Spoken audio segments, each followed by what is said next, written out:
మనిషిని దెబ్బ కొట్టాలంటే ఒక మనిషిని డైరెక్ట్గా దెబ్బ కొడితే ప్రూఫ్స్ తెలుస్తుంది, వీళ్ళని హింసిస్తున్నారు అని తెలుస్తుంది అనేసి డైరెక్ట్గా దెబ్బ కొట్టలేక కర్ణాకరు వాళ్ళక్క శోభ బ్లాక్ మ్యాజిక్ని యూజ్ చేసుకొని మమ్మల్ని ఎంతలా దెబ్బతీస్తున్నారంటే అంతలా దెబ్బతీస్తున్నారు.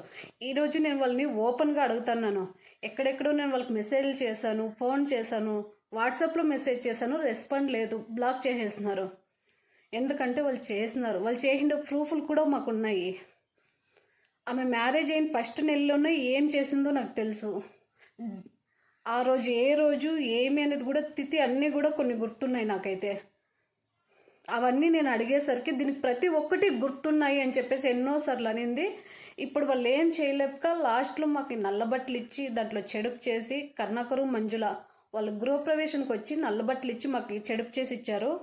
3 నెలల్లో మేము విడిపోయినాము. మేము విడిపోయేటట్లు చేసి మేమే వాళ్ళ దగ్గరికి వెళ్ళి న్యాయం అడిగేటట్లు చేసి మళ్ళీ న్యాయానికి వచ్చినకి ఇంకా వాళ్ళకి ఛాన్స్ లేక మళ్ళీ వాళ్ళే కలిపిండారు. అంతంతా చేసినారు. నేను ఈరోజు పబ్లిక్గా వాళ్ళ ఫొటోస్ కూడా పెడుతున్నాను, బట్ వాళ్ళు రియాక్ట్ అవ్వట్లేదు. ఎందుకంటే తప్పు వాళ్ళ సైడ్ ఉంది కాబట్టి.